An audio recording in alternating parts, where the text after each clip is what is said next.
வணக்கம் நண்பர்களே. ஆயக்கலைகள் 64 அப்படின்னு சொல்றாங்க. அதுல ரொம்ப முக்கியமான கலை எது தெரியுமா? நீங்க எது முக்கியம் அப்படின்னு நீங்க நினைக்கிறீங்க அந்த கலை என்னன்னு கமெண்ட்ல சொல்லுங்க. நான் எதை முக்கியமான கலைன்னு சொல்றேன்னு இந்த வீடியோவை பாருங்க. இந்த உலகத்துல ஜெயிக்கிறதுக்கு உங்களுக்கு என்ன தேவை அப்படின்னு நினைக்கிறீங்க? அழகு தேவையா? பணம் தேவையா? இல்ல பெரிய படிப்பு தேவையா? நிச்சயமா இல்ல. வரலாற்றை எடுத்து பாருங்க. உலகத்தை ஆண்ட தலைவர்கள் யாரும் பெரிய அழகாகலாம் இருந்ததில்லை.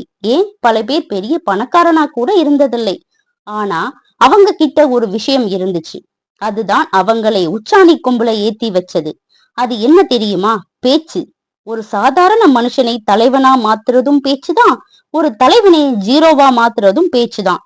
நீங்க எவ்வளவு பெரிய அறிவாளியா வேணா இருக்கலாம். ஆனா அந்த அறிவை 4 பேருக்கு புரிகிற மாதிரி பேச தெரியலைனா உங்க அறிவு குப்பையில் கிடக்கிற வைரத்துக்கு சமம். யாருக்கும் பயன்படாது. 2300 வருஷத்துக்கு முன்னாடியே சந்திரகுப்த மௌரியன் அப்படிங்கிற ஒரு சாதாரண பையனை பிடிச்சு அவனுக்கு ராஜதந்திரங்களை சொல்லி கொடுத்து அவனை இந்தியாவுக்கே சக்கரவர்த்தியா மாத்தினார் சாணக்கியர். அவர் அவனுக்கு சொல்லிக் கொடுத்தது வெறும் வாள் சண்டை மட்டுமல்ல, வார்த்தை சண்டையும் தான். சாணக்கியர் அஸ்த சாஸ்திரத்தில் சொல்றாரு, உலகத்தை ஆள நினைப்பவன் முதலில் தன் நாவை ஆள வேண்டும். நாக்கு ஒரு சிறிய தசைதான், ஆனால் அது உருவாக்கும் தாக்கம் ஒரு பெரிய போரை விட வலிமையானது. இன்னைக்கு நம்ம பார்க்க போறது சாணக்கியர் சொன்ன பேசும் கலைக்கான 7 ரகசிய விதிகள். இதை நீங்க கத்துக்கிட்டீங்கன்னா உங்க ஆபீஸ்ல உங்க பாஸ் உங்களை மதிப்பாரு. உங்க வீட்ல உங்க வார்த்தைக்கு மரியாதை கிடைக்கும். ஒரு மேடையில் ஏறினா கைத்தட்டல் காது கிளியும். முக்கியமா நீங்க யாரை வேணா உங்க பக்கம் ஈர்க்கலாம். தயாராயிருங்க. வெறும் வீடியோ இல்ல, இது உங்களுக்கான பேச்சு பயிற்சி. வாங்க சாணக்கியரின் ராஜசபைக்குள் நுழைவோம்.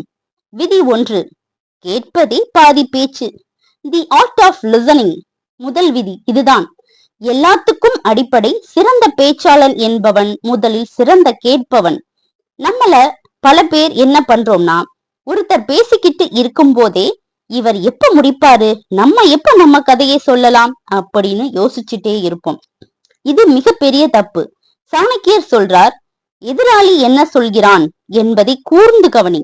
அவன் வார்த்தையில் இல்லை, அவன் மனதின் ஓட்டத்தில் தான் உண்மை இருக்கும். நீங்க ஒருத்தர் கிட்ட பேசும்போது அவங்க கண்ணை பார்த்து முழு கவனத்தோட கேளுங்க. நடுவுல குறுக்கிடாதீங்க. நீங்க அப்படி கேட்கும் போது அவங்க மனசுல ஒரு எண்ணம் வரும், பரவாயில்லையே நம்ம பேச்சை இவ்வளவு மதிச்சு கேட்கிறாரேன்னு. அந்த நிமிஷமே அவங்க உங்களை நம்ப ஆரம்பிச்சிடுவாங்க. நீங்க பேசாமலேயே அவங்களை உங்க பக்கம் இழுக்கிற முதல் தந்திரம் இதுதான். அவங்க பேசி முடிச்சதும் அவங்க சொன்னதுல இருந்து ஒரு சின்ன பாயிண்டை எடுத்து பேசுங்க. நீங்க சொன்னது சரிதான் சார், ஆனா அப்படின்னு ஆரம்பிங்க. அப்போ அவங்க உங்க பேச்சை வேதவாக்கா கேட்பாங்க. அதனாலதான் வாயை மூடுங்க, காதை திறங்க, எதிராளியின் மனச படிங்க, அப்புறம் உங்க வார்த்தையை விடுங்க. விதி 2, இனிமை என்னும் ஆயுதம். ஸ்வீட்னஸ். இரண்டாவது விதி ரொம்ப முக்கியம். இனிமை. சிலர் இருப்பாங்க, நான் எப்பவுமே உண்மையை தான் பேசுவேன், மூஞ்சில அடிச்ச மாதிரி பேசுவேன்னு பெருமையா சொல்லுவாங்க. ஆனா சாணக்கியர் என்ன சொல்றார் தெரியுமா? சத்தியம் பேசுவது தர்மம் தான், ஆனா கசப்பான சத்தியத்தை இனிமையாக பேசுவதே ராஜதந்திரம். காட்டில் நேராக இருக்கும் மரங்கள் தான் முதலில் வெட்டப்படும், கோணலாக இருக்கும் மரங்கள் தப்பிக்கும். அதே போல அளவுக்கு மீறிய முரட்டுத்தனமான பேச்சு உங்களுக்கு எதிரிகளைத்தான் உருவாக்கும். கசப்பான மருந்தை குழந்தைங்க குடிக்க மாட்டாங்க, அதுல கொஞ்சம் தேன் கலந்து கொடுத்தா குடிப்பாங்க. அதே மாதிரிதான் உண்மையும். நீ செஞ்சது தப்புடா முட்டாள்னு சொல்றதுக்கும், தம்பி நீ நல்லா முயற்சி பண்ணி இருக்க, ஆனா இந்த இடத்துல இப்படி செஞ்சிருந்தா இன்னும் சிறப்பா இருந்திருக்கும்னு சொல்றதுக்கும் வித்தியாசம் இருக்குல்ல. ரெண்டும் ஒரே விஷயம்தான், ஆனா சொல்ற விதம் வேற. முதல் விதத்தில் அவன் உங்க எதிரியா மாறுவான், இரண்டாவது விதத்தில் அவன் உங்க விசிறியா மாறுவான். உங்க நாக்குல விஷம் வேணாம், தேன் இருக்கட்டும். அதுக்காக பொய் சொல்லல, உண்மையை பக்குவமா சொல்லுங்க. அதுதான் சாணக்கிய தந்திரம். விதி 3, இடத்தை அறிஞ்சு பேசு. Context awareness. மூணாவது விதி இதுதான். புத்திசாலித்தனம். இடம், பொருள், ஏவல் அறிஞ்சு பேசு.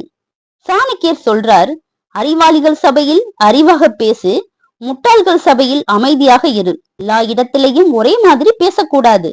ஒரு கல்யாண வீட்டுக்கு போறீங்க, அங்க போய் சோக கதையை பேசக்கூடாது.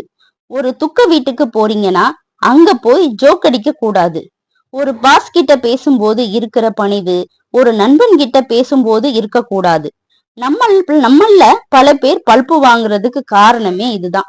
சம்பந்தமே இல்லாத இடத்தில் சம்பந்தமே இல்லாத விஷயத்தை பேசுறது.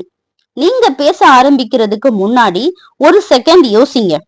இது பேச வேண்டிய இடமா? இது பேச வேண்டிய நேரமா? இவங்க நம்மை பேச்ச கேட்கிற மனநிலையில் இருக்காங்களா? இந்த மூணுக்கும் ஆம்னு பதில் வந்தா மட்டும் வாயை திறங்க. இல்லைன்னா அமைதியா இருக்கிறது தான் கெத்து. தகுதியற்ற இடத்துல நீங்க பேசுற தகுதியான பேச்சு கூட குப்பைதான். குப்பையாத்தான் போகும். வைரத்தை வைர வியாபாரியிடம் காட்டுங்க, இரும்பு கடைக்காரன் கிட்ட காட்டாதீங்க. விதி 4, சுருக்கமாக பேசு. Brevity is power. 4வது விதி இதுதான். குறைவாக பேசு. அதிகமாக பேசுறவன் எப்பவுமே உளறிடுவான். இது சாணக்கியரோட கோல்டன் ரூல். வார்த்தைகளை அளந்து பேசுங்க. தங்கத்தை எப்படி கிராம் கணக்குல அளந்து கொடுப்போமோ அதே மாதிரிதான் வார்த்தைகளையும் அளந்து வீசுங்க. நீங்க மணிக்கணக்கா பேசுறதை விட நச்சுன்னு 4 வார்த்தை பேசினா அது மனசுல பதியும். சாணக்கியர் சொல்றாரு, முட்டாள்கள் தான் அதிகம் பேசுவார்கள், அறிவாளிகள் மௌனத்தை ஆயுதமாக பயன்படுத்துவார்கள். தேவைக்கு அதிகமா ஒரு வார்த்தை கூட பேசாதீங்க. நீங்க பேசும்போது ஒவ்வொரு வார்த்தையும் ஒரு குண்டு மாதிரி இருக்கணும். அதுக்கு வெயிட் இருக்கணும். வளவலன்னு பேசுறவங்களை யாருக்கும் பிடிக்காது. எப்படா இவன் முடிப்பான்னு நினைப்பாங்க. ஆனா கம்மியா பேசுறவங்க வாயை திறக்கும் போது எல்லோரும் நிமிர்ந்து உட்காருவாங்க. இவர் என்ன சொல்ல போறாருன்னு ஆர்வமா பார்ப்பாங்க.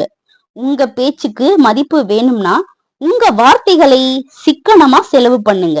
விதி 5, ரகசியம் காத்தல். Hot your secrets. 5வது விதி. இதுதான் உங்க பாதுகாப்பு கவசம். ரகசியம் பேசும் கலையில் இது ரொம்ப முக்கியம். பேசுறது மட்டும் கலை இல்ல, எதை பேசக்கூடாதுன்னு தெரிஞ்சு வச்சிருக்கிறதும் கலைதான். நம்மள பல பேர் ஆர்வ கோளாறுல எல்லாத்தையும் எல்லார்கிட்டையும் சொல்லிடுறோம். என் சம்பளம் எவ்வளவு தெரியுமா?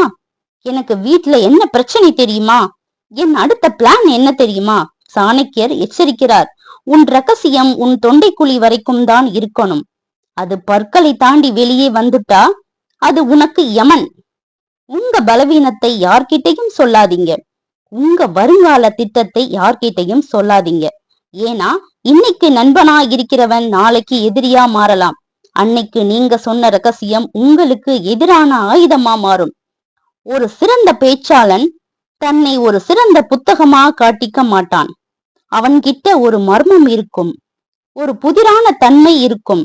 எதை சொல்லணுமோ அதை மட்டும் சொல்லுங்க. எதை மறைக்கணுமோ அதை சாமர்த்தியமா மறைங்க. அதுதான் ராஜதந்திரம். விதி 6, உடல் மொழி எனும் மேஜிக். பாடி லாங்குவேஜ்னு சொல்லுவாங்க இல்லையா? 6வது விதி, உடல் மொழி. பேச்சுங்கிறது வெறும் வாய் வார்த்தை மட்டும் இல்ல, உங்க உடம்பும் பேசுது. நீங்க பேசும்போது குனிஞ்சிட்டு பேசுறீங்களா? நகத்தை கடிச்சிட்டு பேசுறீங்களா? வேற எங்கேயாவது பார்த்துக்கிட்டே பேசுறீங்களா? அப்படின்னா நீங்க என்னதான் அறிவாளியா பேசினாலும் யாரும் உங்களை நம்ப மாட்டாங்க. இவனுக்கு பயம், இவன் பொய் சொல்றான்னு நினைப்பாங்க. சாணக்கியர் சொல்றார், சிங்கத்தின் பார்வை எப்படி தீர்த்தமா இருக்குமோ அப்படி இருக்கணும் உன் பார்வை. எதிராளி கண்ணை நேரா பார்த்து பேசுங்க. முதுகை நேரா வச்சு நிமிர்ந்து நின்னு பேசுங்க. கைகளை பயன்படுத்துங்க. சிரிச்ச முகத்தோடு பேசுங்க. அந்த தீர்க்கமான பார்வைதான் உங்க மேல ஒரு நம்பிக்கையை உருவாக்கும். இவன் சொல்றதுல ஒரு பாயிண்ட் இருக்குப்பா, இவன் ஒரு ஆளுமைன்னு அவங்களை நம்ப வைக்கும். உங்க வார்த்தையை விட உங்க கண்கள் அதிகமா பேசணும். இது 7, கேள்வியால் மடக்கு. The art of question. கடைசி மற்றும் 7வது விதி இதுதான். விவாதித்தல்ல ஜெயிக்கிற டெக்னிக் கேள்வி கேள். யாராவது உங்களை மடக்கி கேள்வி கேட்டா பதில் சொல்ல தடுமாறாதீங்க. பதிலுக்கு ஒரு புத்திசாலித்தனமான கேள்வியை கேளுங்க. சாணக்கியர் சொல்றார், சரியான கேள்வி பாதி விடைக்கு சமம். உதாரணத்துக்கு, நீங்க ஏன் இன்னும் இந்த வேலையை முடிக்கலைன்னு ஒருத்தர் கோபமா கேக்குறாரு. நீங்க உடனே மன்னிச்சிருங்க சார்னு சொல்லாதீங்க. சார், இதை சிறப்பா முடிக்கணும்னு நினைச்சேன், அதுக்கு இன்னும் கொஞ்சம் டைம் தேவைப்பட்டுச்சு, அவசரமா முடிச்சு சொதப்பணுமா இல்ல டைம் எடுத்து சரியா பண்ணணுமான்னு ஒரு கேள்வி கேளுங்க. இப்போ பந்து அவங்க பக்கம் போயிரும். அவங்க யோசிக்க ஆரம்பிப்பாங்க. அந்த கேப்ல நீங்க ஜெயிச்சிடலாம். சரியான நேரத்துல சரியான கேள்வியை கேட்க தெரிஞ்சவன் தான் விவாதத்தில் ஜெயிப்பான். வார்த்தையே வாழ்க்கை நண்பர்களே. பேச்சுங்கிறது சாதாரண விஷயம் இல்லை. அது ஒரு தவம், அது ஒரு கலை. சாணக்கியர் சொன்ன இந்த 7 விதிகளையும் நினைவில வச்சுக்கோங்க. காது கொடுத்து கேளுங்க, இனிமையா பேசுங்க, இடமறிந்து பேசுங்க, சுருக்கமா பேசுங்க, ரகசியம் காத்து பேசுங்க, கண் பார்த்து பேசுங்க, கேள்வி கேட்டு பேசுங்க. இதை மட்டும் நீங்க கடைபிடிச்சு பாருங்க. உங்க பேச்சில் ஒரு மாற்றம் தெரியும். உங்க மேல ஒரு மரியாதை வரும். யாரும் உங்களை சாதாரணமா எடை போட மாட்டாங்க. உங்க நாக்கு உங்க கட்டுப்பாட்டில் இருந்தா இந்த உலகமே உங்க கட்டுப்பாட்டில் இருக்கும். வார்த்தைகள் சரியாக இருந்தால் இந்த உலகத்தையே வெல்லலாம். இந்த வீடியோ உங்களுக்கு பயனுள்ளதா இருந்தா மறக்காம கமெண்ட்ல சொல்லுங்க. நான் ஒரு சிறந்த பேச்சாளன் அப்படின்னு. மீண்டும் ஒரு அற்புதமான வீடியோவை சந்திக்கலாம். சேனலை மறக்காம சப்ஸ்கிரைப் பண்ணுங்க. இந்த வீடியோ உங்களுக்கு பிடிச்சிருந்ததுன்னா லைக் பண்ணி ஷேர் பண்ணுங்க. நன்றி.